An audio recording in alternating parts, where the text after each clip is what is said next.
Subscribe करें और bell दबाएं ताकि कोई खबर रह न जाए।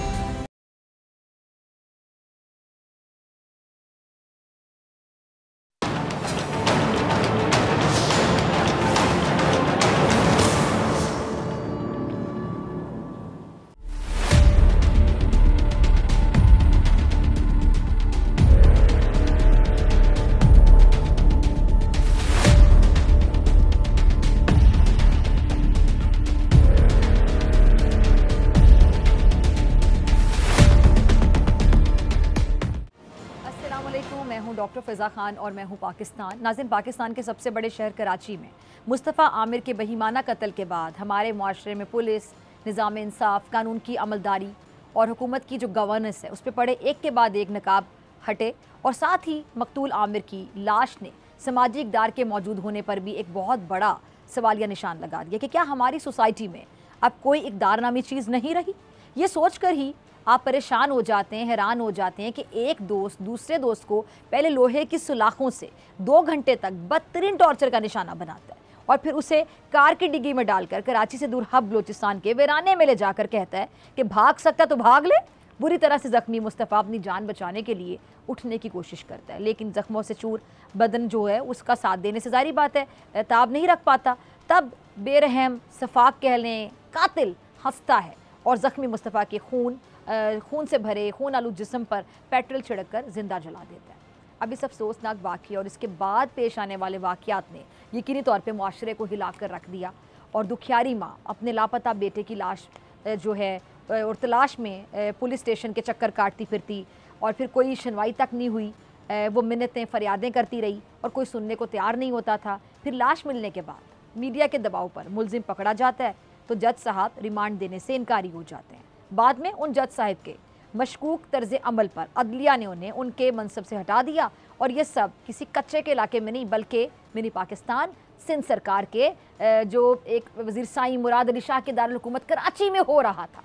अतः कत नज़र इसके कि मुस्तफ़ा कौन था, वो एक मिसाली नौजवान था नहीं था, इस केस ने वाजे कर दिया कि इस निज़ाम में उसी को सलाम है जिसके पास जागीरदारों, वडेरों, चौधरियों, वजीरों, मुशीरों, बासर शख्सियात से मुलाकातों का एहतमाम है। अब इस केस का पिंडोरा बॉक्स खुल चुका है और बात मुनशियात अपर क्लास के बिगड़े हुए रईसदादों और शोबिस की खोखली रोशनियों के तारीख चेहरों तक आ पहुंची है।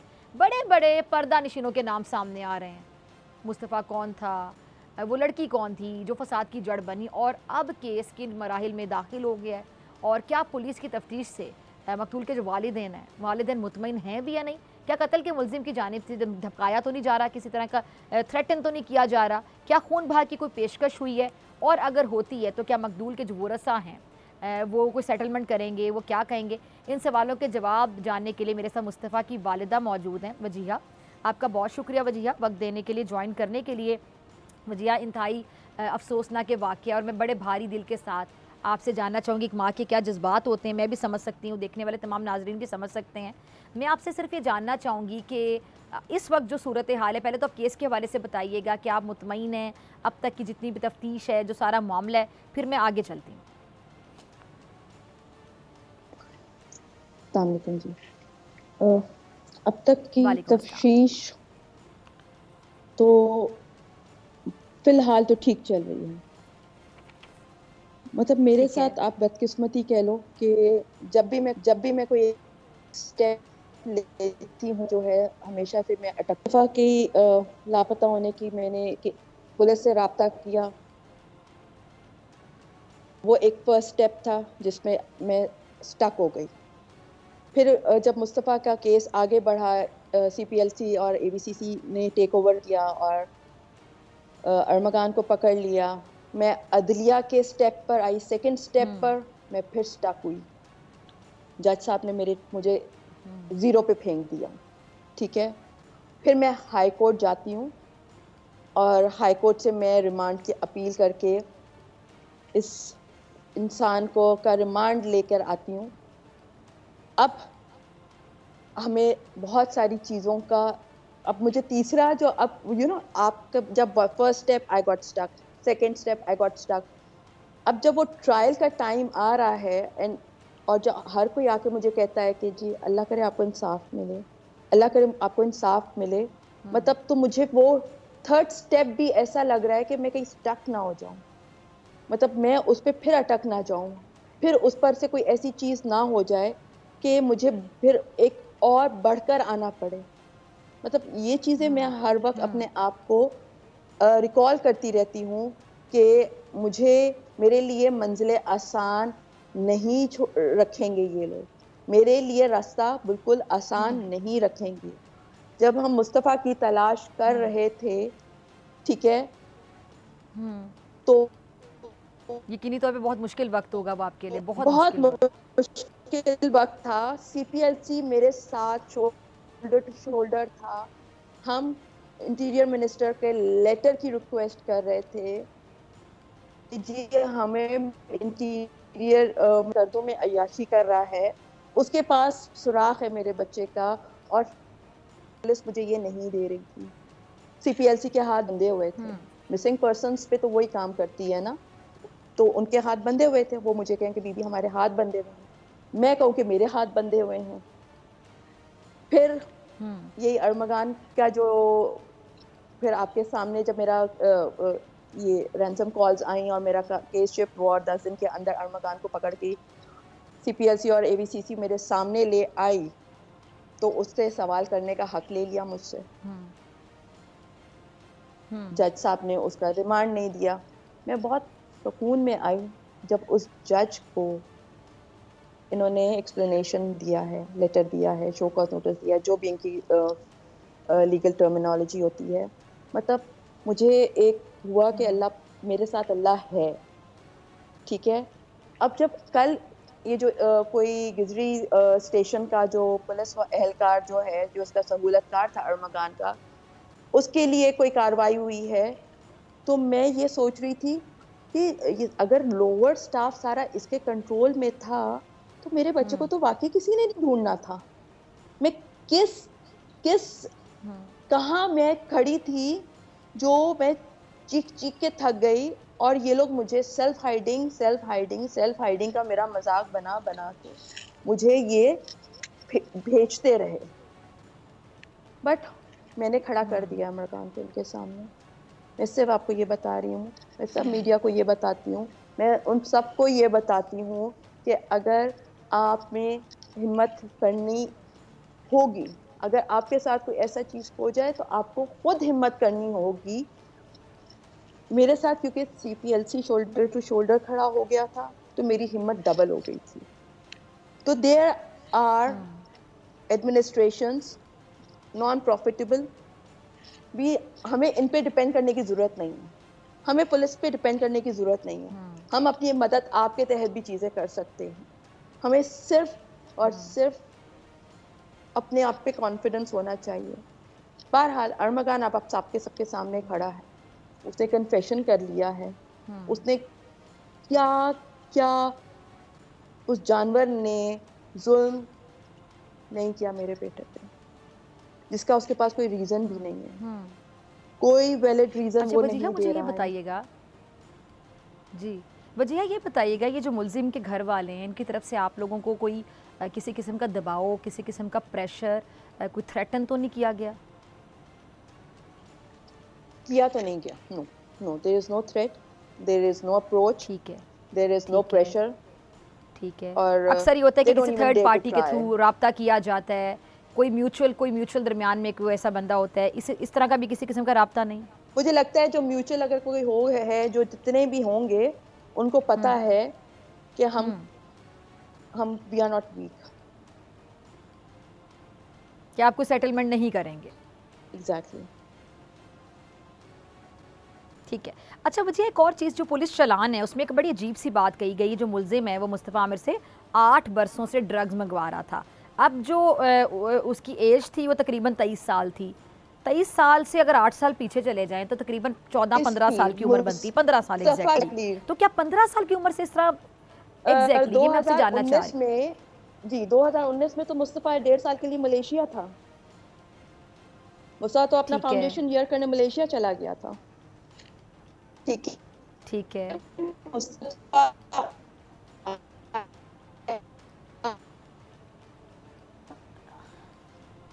यहाँ पे वापस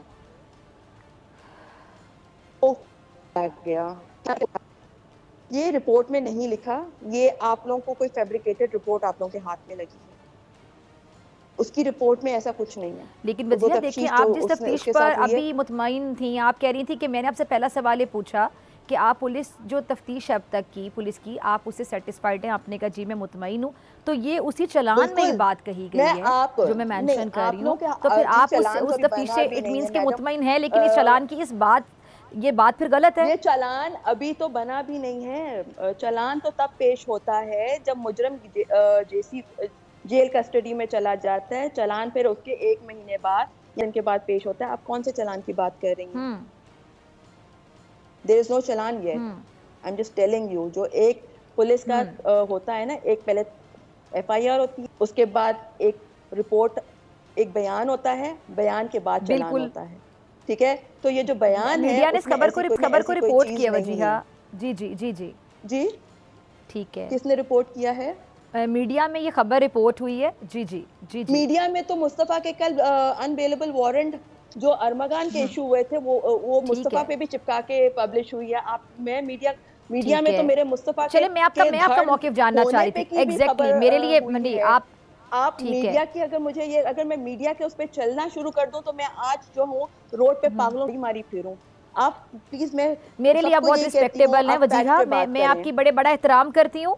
आप एक वालिदा हैं और इस टाइम पे इतनी तकलीफ में है कि मैं आपके साथ हूँ और मेरे लिए आपकी राय बड़ी मोहतरम है, मैं आपका बड़ा एहतराम करती हूँ, बड़ा मैटर करती है आपकी राय, इसीलिए मैं आपकी राय सुन रही हूँ और नाज़रीन तक पहुँचा रही हूँ। जी प्लीज़ आप वहीं से कंटिन्यू कीजिएगा। जी आप नहीं, मुस्तफ़ा कोई इसको नहीं जानता था, मुस्तफ़ा कोई ड्रग का काम नहीं करता था, मुस्तफ़ा का कोई ऐसा कोई ताल्लुक नहीं था। और ये बिल्कुल आप कह रहे हैं कि आपके बेटे पे इल्जाम है और वो मलेशिया चले गए थे जिस टाइम की बात की जा रही है। बिल्कुल है जी जी।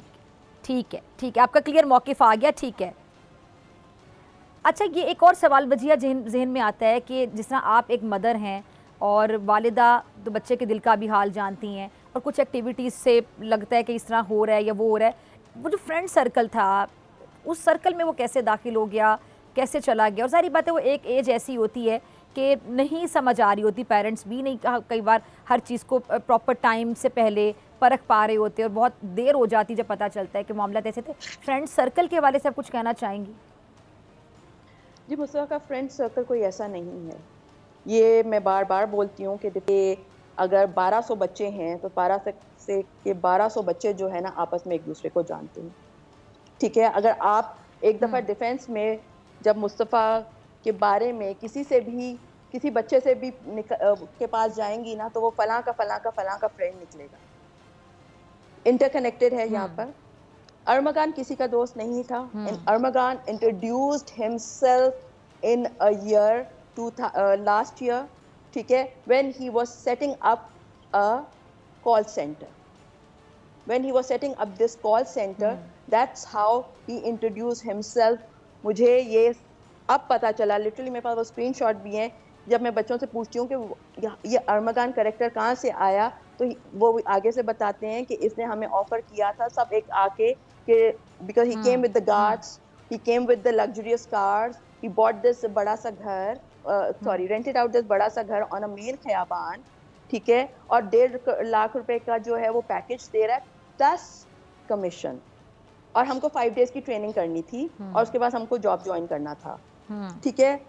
जिस तरह से इसने एंट्री इस क्राउड में की है, जिस तरह से इसने सबको अट्रैक्ट किया है, anyhow this is how this person came, this is how everyone has started to know him. This is last year. फिर ये इसके पास ये गाड़ी लेके अपना जा रहा है, ट्रैक पे भी आ रहा है, उस पे किंग आर्मी लिखा हुआ है, उसके घर के बाहर किंग आर्मी लिखा हुआ है। Then he is bringing his cups in the car, ठीक है। I even witnessed him with cups last year at my wait. और मैं को ये कौन मतलब किसी मुलाजिम के साथ जो है ये किसी ने अपने शेर के बच्चे भेजे हुए हैं, ठीक है। मैंने इसको अपने वेट तक पे देखा हुआ है, तब तक मुझे पता नहीं था ये अरमगान है। मैं मतलब केयर टेकर लगा मुझे, ऑनेस्टली स्पीकिंग। बहरहाल Mustafa was not friends with him. ये बार बार एक बात जो गलत मैनिपुलेट हो रही है ठीक या है, सर्कुलेट चलिए हो आपका रही है मौक़िफ़ आ गया, कि वो ठीक दोस्त है, थे। आपका मौक़िफ़ नाज़रीन तक पहुँच गया। वजीहा मुझे ये बताएं कि अब जो बहुत नाम आ रहे हैं, बड़ी बड़ी कहानी आ रही, ज़ाहिर बात एक मामला जब गुत्थी बना होता है वो सुलझने के मराहिल में होता है, जब तक कोई फाइनल चीज़ सामने नहीं आती है तो आपके पास ज़ाहिर बात है फ़र्स्ट इन्फॉर्मेशन होगी, क्योंकि आप वालिदा हैं, जितना केस के बारे में आपको पता होगा इतना किसी और को नहीं पता होगा। बाकी सबके पास कोई इन्फॉर्मेशन है, कोई पिंक को मैरून, मैरून को रेड करके दिखा रहा होगा। तो आपसे मैं जानना चाहूँगी, जो बड़ी बड़ी शोबिज़ शख्सियात के बच्चों के नाम भी सोशल मीडिया पे बड़े गर्दिश कर रहे हैं, और इस हवाले से ज़रा बताइएगा कि रियलिटी क्या है? जी, उसका मुस्तफ़ा के मर्डर से क्या ताल्लुक है? Sahir did not murder Mustafa.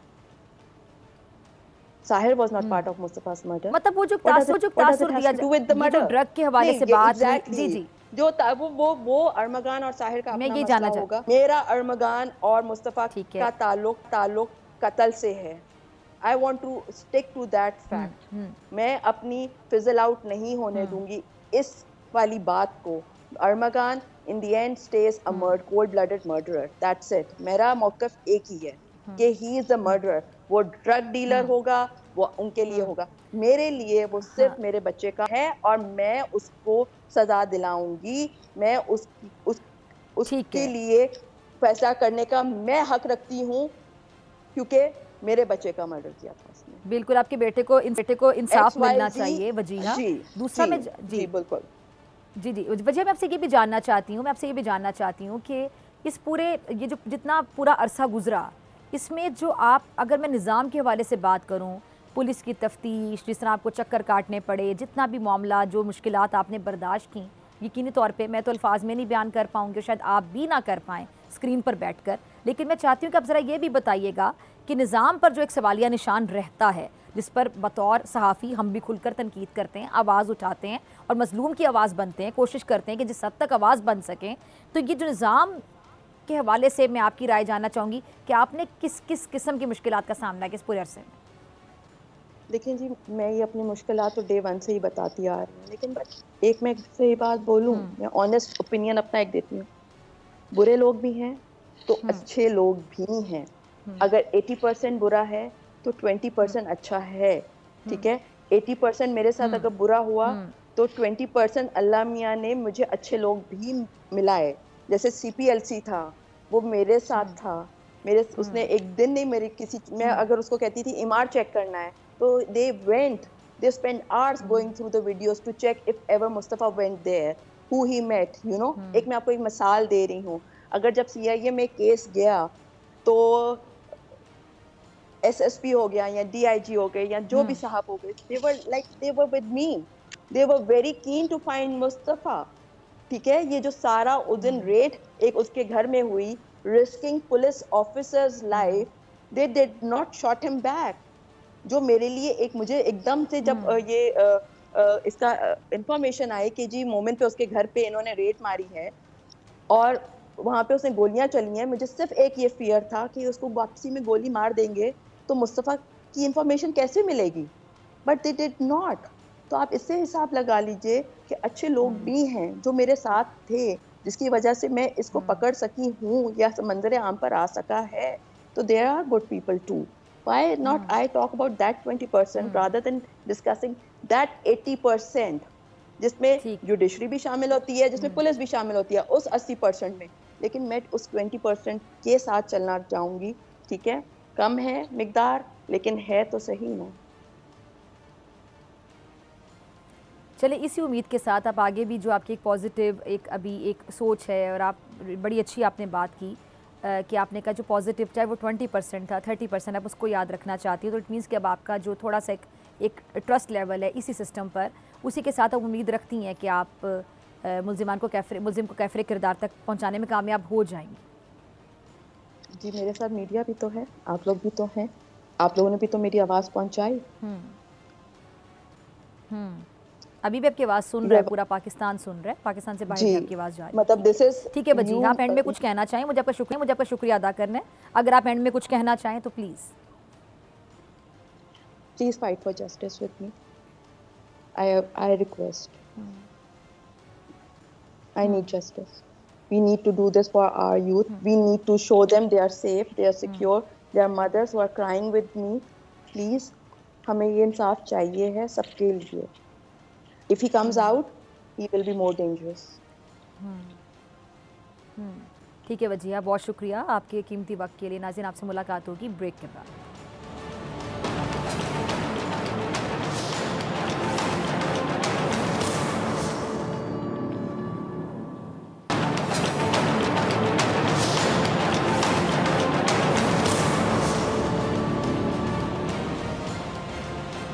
Welcome back नाजरीन। पीटीआई की जानिब से हुकूमत को तने तनहा टफ टाइम देने और अहदाफ के हसूल में मुकम्मल कामयाब ना होने पर बिलाखिर वो अपोजिशन का सहारा लेने पर मजबूर दिखाई देती है। और दूसरी जानिब अपोजिशन ने भी पीटीआई को वेलकम किया। कहा जा रहा है कि छोटी ईद के बाद हुकूमत के खिलाफ बड़ी तहरीक चलाई जाएगी और जिसके लिए अपोजिशन आज ही से बाकायदा मुतहरिक हो गई है। आज इस्लामाबाद में साबिक वज़ीर आज़म शाहिद खान अब्बासी कौमी कॉन्फ्रेंस का इनेकाद अपनी साबिक जमात मुस्लिम लीग नून पर उन्होंने तनकीद से किया और अब्बासी साहब ने कहा कि आइन के मामले पर एक बंद कमरे में कॉन्फ्रेंस हो रही है। ये जलसा नहीं मगर 3 बार कॉन्फ्रेंस के लिए जगह तब्दील करना पड़ी। हुकूमत खौफजदा है कि आइन के नाम पर कॉन्फ्रेंस नहीं हो सकती। ऐसा है तो यकीनी तौर पर अफसोसनाक सूरत हाल है। अपोजिशन ही नहीं, सबको इजहार राय का हक है और ये हक दस्तूर ने दिया है। हमें अपोजिशन का ये हक तस्लीम और उनके साथ इजहार एकजहती अपनी जगह, इस पर कोई दो राय नहीं। लेकिन क्या इस कॉन्फ्रेंस का मकसद वाकई कौमी इशूज़ पर डायलॉग है, दस्तूरी बहरान पर मुकालमा है? और ऐसा है तो फिर हुकूमत में शामिल जमातों का क्या कसूर? उन्हें भी बुलाया जाना चाहिए था। हुकूमत में शामिल जमातों के तमाम रहनुमाओं की जेब में उसी नादरा का शनाख्ती कार्ड है जो आज की अपोजिशन रहनुमाओं को शनाख्त देता है। फिर उन्हें क्यों नहीं बुलाया गया? हुकूमत की अदम मौजूदगी से ये तासुर पैदा नहीं हो रहा कि इस कॉन्फ्रेंस का बड़ा मकसद ग्रैंड अलायंस की सबबंदी है? आज हम ये गुत्थी सुलझाने की कोशिश करेंगे। मेरे साथ मौजूद हैं पीपल्स पार्टी के रहनुमा कादिर खान मंदोखिल साहब और बोल न्यूज़ से सीनियर एनालिस्ट एहतशाम साहब। आप दोनों के वक्त का बहुत शुक्रिया। कादिर साहब, मैं आपसे शुरू करना चाहूँगी। कौमी कॉन्फ्रेंस पे कादिर साहब क्या कमेंट करेंगे? आप लोग हुकूमत के इत्तेहादी हैं लेकिन हुकूमत के जो वज़रा हैं, वजारतें हैं, आप वो बोझ नहीं उठा रहे हैं, तो आप लोगों को तो बुलाना चाहिए था ना। आपके एक सवाल में 25 सवाल मौजूद है डॉक्टर फिजा। जहाँ तक अपोजिशन की कॉन्फ्रेंस का है, बिल्कुल एक सियासत में और जमहूरी पाकिस्तान में, इस्लामी पाकिस्तान में और आइन के आर्टिकल 8 से लेकर 28 तक का हर किसी को फंडामेंटल राइट्स, जलसे, जुलूस, वो सारी चीज़ें मौजूद है, तो इसमें कोई दो राय नहीं है। तो सर, ये जो वफाकी काबीना में तौसी है, इस पर पीपल्स पार्टी को एतमाद में लिया गया है? जी बिल्कुल, पीपल्स पार्टी को ऑफर की गई। पीपल्स पार्टी ने हमेशा की तरह रिफ्यूज की है। हम तो सोच रहे हुकूमत से अलग होने का और काबीना में शामिल होने का तो सवाल ही पैदा नहीं होता है। और पहले भी हमारे सेंट्रल एग्जीक्यूटिव कमेटी के बहुत सारे अरकान इस पर नाराज़गी का इज़हार कर चुका है कि हमें हुकूमत के साथ नहीं चलना है। और अभी आपने 2 दिन पहले देखा जो सदर पाकिस्तान पंजाब में पीपल्स पार्टी की पार्लिमानी पार्टी के साथ जो मुलाकात की है, उसमें भी उनकी गिले शिकवे सब आपके सामने। तो काबीना में तो शामिल नहीं होंगे पीपल्स पार्टी। अलबत्ता देखें कब तक पीपल्स पार्टी साथ देगी मौजूदा हुकूमत को, ये एक अलग डिबेट है। ठीक है जी, चलें एहतशाम साहब, आप इस कॉन्फ्रेंस को कैसे देख रहे हैं? एहतशाम साहब, ये कॉन्फ्रेंस पर हम ग्रैंड अपोजिशन अलायंस का हम कह सकते हैं कि बाकायदा एक ब्रेकिंग न्यूज़ आ गई आज। देखिए फैज़ा, बड़े दिनों से ये प्लान कर रही थी अपोजिशन, और आपने जिस तरह देखा कि पीटीआई बावजूद कोशिश के जिस तरह चाह रही थी कि ऑन बोर्ड हो जाएं फजलुर रहमान साहब की जेयूआई, जमात इस्लामी और बाकी लोग, चलें वो कहने के लिए ऑप्टिक की हद तक तो हम देख सकते हैं कि जी वो इकट्ठे हो जाएंगे, बैठ जाएंगे। लेकिन मिलियन डॉलर क्वेश्चन तो ये है फ़िज़ा कि क्या अहदाफ क्या हैं इनके। कभी कहते हैं कि जी हमने जमहूरियत को बहाल करना है, कभी कहते हैं कि जी हुकूमत को हटाना है, कभी कहते हैं जी बानी पीटीआई को रहा करवाना है, कभी कहते हैं बानी पीटीआई को नहीं, सारे लोगों को रिहा करवाना है। देखिए ये ग्रैंड अलायंस बनते रहे हैं, माजी में बनते रहे हैं। अब सवाल यही है कि इस वक्त पीटीआई का जो अपना नुकसान हो चुका है, देखें ना कितनी दफ़ा 6ठी 7वीं दफ़ा एहतजाज की कॉल दी गई, पंजाब बिल्कुल खामोश रहा। किधर है हमाद अज़हर, कहाँ है मियाँ असलम इकबाल, जो असल बंदे हैं वहाँ पे अंडरग्राउंड चले जाते हैं। अभी जो सबाबी का जलसा हुआ, बड़ी तौक़ुआत थी, कहा गया था, सुना यही है कि बानी पीटीआई इमरान खान साहब ने बड़ी सख्त नाराज़गी का इज़हार किया है कि पंजाब के लोग क्यों नहीं निकलते। तो बात यह है कि फ़िज़ा अब केपी की हुकूमत अपने हुकूमत के सारे वसाइल इस्तेमाल करके, और अभी तक लोगों के बिल नहीं दिए। जो लोग आके आए दिन आके कहते हैं जी हमने इतनी बसें दी, इतनी गाड़ियाँ दी, कोई 5 करोड़ लेके बैठा है, कोई 10 करोड़ का हिसाब लेके बैठा है, वो नहीं दिए उन्होंने। और दूसरी तरफ ये भी हैरत की बात है कि सूबा सरप्लस में कैसे चला गया है, ये तो आज तक हमें समझ नहीं आई बात क्या है। हालात इतने ख़राब हैं वहाँ पे। तो सवाल ये कि इस वक्त इनके पास देने के लिए क्या है। फजलुर रहमान साहब, मुझे ज़ाती तौर पे अंदाज़ा हो रहा है, मेरा ख्याल है मंदोखोल साहब भी उस पर बात ज़रूर करें कि वो भी कह रहे हैं, वो सुना है जो प्राइवेटली बात करते हैं कि भी इस तारीख का हमें क्या फ़ायदा होगा, अगर कामयाब हो जाती है हुकूमत को उठाने में तो हमें क्या मिलेगा। तो वो कहते हैं कि हमें तो सिर्फ इस्तेमाल करने की हद तक इन्होंने रखा है JUI को, अदरवाइज़ वो तो जो बात अब लेटेस्ट एक दफ़ा फिर आई है फिज़ा, वो यही है जो लोग उनके पास गए हैं उन्होंने कहा यार जो आप उससे तय करते हैं जाके पहले अपने लीडर से तय करके आएँ, क्योंकि इधर हाँ कर देते हैं उधर पता चलता है कि जो वो कहते हैं हम नहीं मानेंगे जो कहा गया है। तो सवाल यही है कि जी इफ्स एंड बट के साथ ये अलायंस को कामयाबी की तरफ जाएगा, अपेरेंटली लगता नहीं है। वो बड़ा मुश्किल होगा प्रैक्टिकली। इससे पहले मैं मंदोखेल साहब की तरफ जाऊँगी, वफाकी काबीना में ये जो भी 4 वज़रा की शमूलियत का इम्कान है, तो शाम साहब इस पर मैं आपका कमेंट भी चाहूँगी।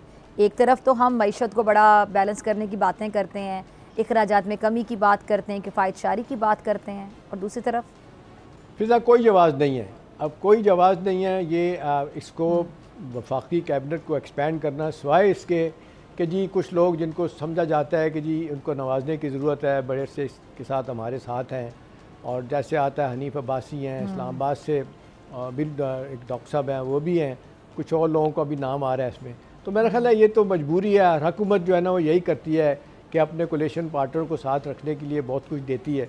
अभी कई हवालों से तो हम देखते हैं कि MQM को भी नवाज दिया जाता है, उसके बाद PMLQ उनके भी 1-2 बंदे एडजस्ट हो जाते हैं। पीपल्स पार्टी ने तो एक इन प्रिंसिपल डिसीजन लिया हुआ है कि जी ठीक है हम इत्तेहादी ज़रूर हैं, लेकिन आप अगरचे लोग एतराज़ तो करते हैं कि भी सारे आइनी ओहदे आपने लिए हुए हैं, वैसे तो आप हमारे साथ आ जाएँ, तो नहीं आते। तो लगता है यही है कि ये मेरा नहीं ख्याल कि ये कोई अच्छा जाएगा गवर्नमेंट के लिए इन हालात में, जबकि ख़ुद फाइनेंस मिनिस्टर कहते हैं कि सूरत हाल इतनी अच्छी नहीं है, हमें बहुत मेहनत करने की ज़रूरत है। मंदोखेल साहब, जरदारी साहब ने भी जो जियाले हैं उनको हिदायत की पंजाब के जियालों को कि जी बजट तक सब्र करें, इस पर आपका मैं कमेंट चाहूँगी। जी बिल्कुल, मैं तो पहले ही आपको जवाब दे चुका हूँ कि पंजाब के हमारे रहनुमाओं ने जरदारी साहब के सामने गुजारिशात रखी है, और ख़ुद जरदारी साहब ने यह फरमाया कि जो मुआहदा हुआ है उसकी खिलाफ वर्जी है। तो ये तो मैं पहले सेगमेंट में कह चुका हूँ। एहतशाम साहब जो बात कर रहे हैं कि वो लीगल अपॉइंटमेंट, ऐसा कोई लीगल अपॉइंटमेंट की हमारी बात नहीं हुई है। वो बता रहे कि ट्रांसफ़र की, ऐसे कोई ट्रांसफ़र की, हाँ ये हमारी ज़रूर है मुतालबा पहले दिन से कि कुछ ब्यूरोक्रेसी में लोग होते हैं कि किसी पार्टी के खिलाफ होते हैं, तो हमने उनको ये कहा है कि आप उन अफसरान को, जैसे डिप्टी कमिश्नर या SSP वगैरह हो, तो आप उन अफसरान को न लगाए जो एंटी पीपल्स पार्टी पे के नाम पे मशहूर होता है। हर पार्टी के खिलाफ कोई ना कोई अफसर समझा जाता है, हमने उसके अलावा कोई मुतालबा नहीं किया है। लेकिन मेन मुतालबात हमारी ये है कि आपने जो सिंध में सैलाब ज़दगान के मकानात मिल रहे, उसने आपने वादा किए, आपने अपना वादा पूरा नहीं किया। के 4 मनसूबा जो पिछले 25 साल से इल्तवा का शिकार है, वो वफाक अपने हिस्से का पैसा नहीं दे रहा है। के 5 मनसूबा हमने बनाया था जो मेरे और शहबाज शरीफ साहब के और मुखबर ख़ास मुस्तफ़ा कमाल का जो हल्का है उसमें के 5 मनसूबा बना था। शहबाज शरीफ साहब ने ऐन वक्त पे जो है ना वो फंड देने से इनकार कर दिए। पिकनिक बनाने, इलेक्शन लड़ने के तो कराची पहुंच जाते हैं, मगर फंड 1 टका देने को तैयार नहीं है। उसके अलावा हमारी 2 सूबे में जहां समंदर लगता है, सिंध बलूचिस्तान, वहाँ सी अथॉरिटी बना है, वहाँ हमें एतमाद में नहीं लिया। 6 नहरें निकालने के लिए हमें एतमाद में नहीं लिया। यानी आप जो पंजाब का चोलिस्तान रेगिस्तान है उसको तो सरसब्ज पाकिस्तान बनाने पे तुले हुए, मगर यहाँ जो सरसब्ज सिंध है उसको आप बंजर करने पे तुले हुए। तो ये सारी चीज़ें हमारी जो है ना, जो वफाकी हुकूमत के साथ हमारी जो इख्तलाफ है और वो रहेंगे। बाकी जो आपने अपोजिशन की बात की, तो मुझे एक बात बताओ, कौन सा अपोजिशन मौलाना साहब को गाली गलोच PTI करते थे, और फिर उसके दर पे जब गए और फिर जाके 24वीं तरमीम मौलाना साहब ने अनबोर्ड लिया है, और उसके बाद उन्होंने हुकूमत से मुज़ाकरा शुरू किए, और मौलाना साहब ने गिला भी किया है कि हमें एतमाद में नहीं लिया है। फिर मौलाना साहब के सेनेटर कामरान मुर्जा साहब सेनेट में क्या कहा PTI के, वो आपके सामने। अख्तर मेंगल के साथ वो क्या कर चुके हो आपके सामने। महमूद खान अचकज़ई का मजाक उड़ाते उड़ाते उसके बाद जाके उन्होंने TTP एक एहतियात बनाया था, उसके सरबराह बनाए, और जब उन्होंने ये कहा कि मैं जमहूरी आदमी हूँ, जमहूरी पार्टियों से बात करूँगा, बोला नहीं, बात तो सिर्फ एस्टेब्लिशमेंट से होगी, ये तो चोर है, डाकू है वगैरह वगैरह, उसको साइड पे कर दिए। जलसों का जिक्र किया शाम साहब, जलसा मरियम नवाज साहिबा ने CM बनने के बाद पहला जलसा किया, इसकी क्या वजह हो सकती है? क्योंकि जलसा जब भी किया जाता है या तो इलेक्शन सीजन में किया जाता है, जितने भी आपके फॉलोअर्स होते हैं, वर्कर्स होते हैं, उनका आप मोराल बढ़ाना चाह रहे होते हैं, चेक करना चाह रहे होते हैं, एक आपकी मतलब एनर्जी चेक करना चाह रहे होते हैं। ये अब जो जलसा है, क्या ये ग्रैंड अपोजिशन अलायंस को संजीदा लेने की जानिब आप कह सकते हैं कि एक कदम है हुकूमत का, कि हुकूमत बज़ाहिर तो नहीं बताएगी, ज़ाहिर बात है कि हम इससे कोई टफ़ टाइम समझ रहे हैं या मुश्किल हमें लगता है, चैलेंज समझ रहे हैं, लेकिन जलसा करना, अवाम में अपनी मकबूलियत चेक करना, एक ग्राफ चेक करना, मतलब तो वही बनता है कि हुकूमत बड़ा संजीदगी से ले रही है इस अलायंस को। वैसे एक ज़माने में होता था कि गवर्नमेंट ऑफ द डे इस तरह के जलसे जुलूस नहीं किया करती थी, और ये हक या ट्रेडिशन अपोजिशन पार्टियों को होता था। लेकिन अब जाहिर सी बात है, 1 साल हो गया, आज देख लें कितने बड़े उन्होंने अखबारात में इतनी थी बड़ी तफसीलात उनमें छपी हैं इश्तहारात के तौर पे कि जी हमने 1 साल में क्या किया। तो मेरा ख्याल है ये एक मैसेज देने की ज़रूरत तो डेफिनेटली की है उन्होंने कि जी पंजाब हमारे साथ है। अगरचे कहा जा रहा है कि जी 30 साल 35 साल वाला पंजाब अब शायद इतना नहीं है, वो जो पॉलिटिकल स्पेस माजद के साथ पीपल्स पार्टी से छीनी थी PMLN ने, PMLN से छीन के PTI ने ले ली। तो अब ये लोगों को ये बताना, मतलब जलसा बड़ा था, इसमें कोई शक नहीं है, जैसे भी है, तो ये एक मैसेज तो चला गया उनको, कभी ठीक है अगर ये आप कर सकते हैं हम भी करेंगे। अभी पिछले दिनों एक और जगह पे जाके शबाशी साहब ने भी जलसा किया था, तो मेरा नहीं ख्याल कि इससे कोई फ़र्क पड़ता है। असल बात यह है कि कारकर्दगी कुछ जगहों पे उन्होंने काम किया है, मानने वाली बात है, मरियम नवाज़ ने काम भी किया है, कर भी रही हैं, तो मेरा ख्याल है ये हक़ है सबको। अब तैयारी तो उन्हें करनी है, अब अगला इलेक्शन किसी वक्त हो सकता है, 4 साल भी हो सकते हैं, कुछ पहले भी हो सकता है, डिपेंड करता है कि हुकूमत के तादी आपस में बैठ के क्या सोचते हैं, तो किस तरह मिड टर्म इलेक्शन का कोई माहौल बनता दिखाई देता है एहतशाम साहब? मुझे नहीं लगता ऐसी चीज़ कि मिड टर्म इलेक्शन जो है ना उस तरह हम जा सकते हैं। हाँ, बानी PTI से अगर कोई मामला तय हो जाते हैं, जो बहुत पहले सब लोग कहते थे कि कम से कम वो खामोश हो जाएं, अपना ये ट्विटर अकाउंट और उसके बाद ये आपके कीबोर्ड वॉरियर इनको ज़रा रुकवाएं, जिब्रान इलियास और शहबाज गिल बाहर बैठ के जो झूठ बोलते हैं सारा दिन, इसको बंद करवा दें, गाली गलौज बंद करवा दें, तो फिर हो सकता है शायद हमेशा ट्रेडिशन रही है कि जी आप 6 महीने साल चुप करें, उसके बाद इलेक्शन की तरफ जा सकते हैं। इधर पंजोता साहब ने भी हमें ज्वाइन कर लिया है। नईम साहब, क्या देख रहे हैं आगे फिर ग्रैंड अपोजिशन अलायंस बनने जा रहा है, हुकूमत को टफ टाइम देने जा रहा है? बहुत शुक्रिया, बड़ी शुक्रिया, बड़ी नवाज़त से डॉक्टर फिजा आपने मौका दिया। देखें, बिल्कुल जी, हमारी जो जदोजहद है उस मुल्क की खातिर है, हम जमहूरियत के लिए, मुल्क के अंदर कानून और आइन की जो है ऐसी के लिए हम उन तमाम जमातों से रब्ता करेंगे जो जमातें इस मौक़िफ़ को सपोर्ट करेंगी, जो इस स्ट्रगल के अंदर हिस्सा जो है बनेंगी। तो इंशाअल्लाह ताला ये रमज़ान गुजरने के बाद एक स्ट्रीट मूवमेंट का आगाज़ होगा। डेट और जगह का तयन जो है किस किस जगह पर कैसे होगा, वो अपोजिशन के साथ मिलकर हम उसका अमल देंगे, और इंशाअल्लाह ताला हम आखिरी गेंद तक जो है अपनी जो जंग है वो लड़ेंगे और इस मुल्क की खातिर फाइट करेंगे। ठीक है जी। तो अच्छा, मैं ये भी जानना चाहती हूँ, ये जो कौमी कॉन्फ्रेंस हुई है जी, एहतशाम साहब आप कुछ पूछना चाह रहे हैं? मैं सिर्फ नईम साहब से पूछना चाहता हूँ। नईम साहब, ये बार बार शिकायत आपकी पार्टी के अंदर भी आ रही है कि पंजाब जो है ना वहाँ से लोग नहीं निकलते। किधर हैं मियाँ अजहर साहब, माद अजहर किधर हैं, मियाँ असलम इकबाल किधर हैं? ये आते नहीं हैं, वो किसी वक्त जब कभी जलसा जुलूस में आते हैं तो फिर गायब हो जाते हैं। माजरत के साथ लोग कहते हैं ये भी इस्टेब्लिशमेंट के साथ मिले हुए हैं। मेरा सवाल यही है जो फिजा भी आपसे पूछ रही है कि भी क्या वजह है, पंजाब को साथ लिए बगैर तो कुछ भी नहीं हो सकता, पंजाब से लोग नहीं निकलते। वोट बैंक आपका ज़रूर है लेकिन लोग सड़कों पे आने के लिए तैयार नहीं, क्या वजह है? देखिए, बात यह है कि अच्छा, ये बात वैसे मैंने बाय द वे नहीं, आपकी तरफ आने से पहले ये बात मैंने कल भी, हमारे साथ मेहमान मौजूद थे, अपोजिशन लीडर पंजाब असम्बली बचट साहब से मैंने सवाल पूछा था, तो उन्होंने कहा चूँकि हमारी हुकूमत नहीं है, KPK में हुकूमत, इसलिए वहाँ से लोग निकल आते हैं। जी पंजोता साहब। देखिए, मैं वही गुजारिश करूँ जो बचत साहब ने बात की है ना, वो बिल्कुल उन्होंने ठीक की है। सिर्फ KP नहीं, बलूचिस्तान में भी बड़ी सख्तियाँ और वहाँ पर भी इस तरह के मसाइल हैं। KP तो हमारी डेफिनेटली एक हुकूमत है और वहाँ हम नहीं है। सिंध के अंदर भी ये प्रॉब्लम्स हैं, लेकिन पंजाब में बहुत फसाइयत है। शायद मरीम नवाज साहबा वहाँ पर बैठी हैं, उसकी वजह है या और भी वजूहात हैं, लेकिन पंजाब के अंदर जो फसाइयत का आलम है वो अरूज पर है। हर कॉल के ऊपर लोग निकले हैं। अगर लोग ना निकलते होते या ना निकल रहे होते तो कंटेनर्स लगाकर ना मोटरवे बंद की जाती, ना लाहौर बंद किया जाता, ना जिले, ना चौराहे, ना लोगों के घरों में छापे मारे जाते। बड़ा टफ चैलेंज होता है नईम साहब। आप लोगों की पार्टी को एक चैलेंज ये दिया जाता है कि रास्ते भी बंद होंगे, कंटेनर्स भी होंगे, रुकावटें भी होंगी, अबूर करके आ सकते हैं, तो आ जाएं। बिल्कुल जी, हमारे लोग रास्ते अबूर करके आते हैं, जिस तरीके से वो कर सकते हैं करके आते हैं। केपी में आप देखें कि जिस तरह लोग पीछे से आते हैं, अटक पे फिर रुकावटें होती हैं, लेकिन वो बहुत ज्यादा तादाद के अंदर लोग पीछे जमा हो जाते हैं। पंजाब के अंदर तो एक हल्के के अंदर, एक इलाके के अंदर, एक गांव के अंदर लोगों को जमा नहीं होने दिया जाता, लेकिन उसके बावजूद लोग निकलते हैं, गिरफ्तारियां देते हैं। 70 लोग 26 तारीख को 70 लोग मेरे साथ। मैं लास्ट में आपसे ये भी जानना चाहूंगी नहीं, क्योंकि टाइम की कमी है। ठीक है, आपने थोड़ा लेट ज्वाइन किया, टाइम की कमी है। अडयाला जेल से इस तरह की खबरें आती रहती हैं, जो गर्दिश करती रहती हैं, जी खान साहब की तबीयत ठीक नहीं है, ये हो गया वो हो गया, फिर बाद में इसकी तरदीद हो जाती है उनकी अपनों की जानिब से, जिस तरह उनकी बहन ने तरदीद कर दी, मशीरा ने, कैसी कोई बात नहीं है। तो ये जो रूमर्स उड़ाई जाती है, इसका क्या मकसद होता है? देखिए, मकसद नहीं होता। अगर रूमर्स उड़ाई जाती हैं तो हम उन रूमर्स को अगर सपोर्ट करते हैं और हम कहते हैं जी कि वाकई ऐसी सदाकत है, तो फिर तो आप कहिए जी कि बिल्कुल जो है वो एक प्रोपेगेंडा फैलाया जाता है।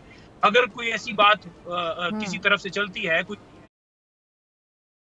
चलाता है या किसी के जरिए वो मैसेज भिजवा के, और डेफिनेटली अब मुझे कोई इतला देगा अडयाला जेल से, क्योंकि हमारा जेल अथॉरिटीज के साथ राब्ता होता है आने जाने का मामला, और कोई मुझे कहेगा कि इमरान खान को यूं रखा हुआ है, तो मैं भी डेफिनेटली कंसर्न रखता हूँ और मैं अपने लोगों को बताऊंगा कि ये सूरत हाल है। जब तक मुलाकात नहीं करवाई जाती तब तक तो हम बिल्कुल बात भी कर सकते हैं, और इनके ऊपर एतबार भी नहीं है ना। आपने देखा कि पीछे 5 तारीख से लेकर 25 तारीख तक जिस तरह इमरान खान साहब को कैद तनाई में रखा, जो सख्तियां की गई, उनकी बिजली बंद की गई, जो उनको कैद तनाई में रखा गया, उनके अखबार ले लिया गया, टीवी के कनेक्शन काट दिए गए, सियासी लोगों से मुलाकात बंद कर दी गई, एक्सरसाइज नहीं करता, तो वो उनके साथ किया जाता है। तो इन पे तो यकीन नहीं है। जब उनकी कस्टडी में डेफिनेटली, तो आवाम जो है या आम लोग जो है उस हवाले से गहरी तशवीश रख रहे होते हैं कि हमें मुलाकात करवाइए ताकि मामला। अब मुलाकात होती कि फौरन ही हम तमाम लोगों ने वीडियो स्टेटमेंट्स जारी किए हैं कि जो खबरें चल रही थी अल्हम्दुलिल्लाह वो ठीक है। सिंपल। ठीक है जी, चलें, बहुत शुक्रिया तीनों मेहमानों का, और इसी के साथ मुझे दीजिए इजाज़त। आती इंशाल्लाह कल सेम टाइम सेम चैनल। अगर ज़िंदगी ने वफ़ा की, दुआ में याद रखिएगा, अपना बहुत ख्याल रखिएगा। अल्लाह निगहबान।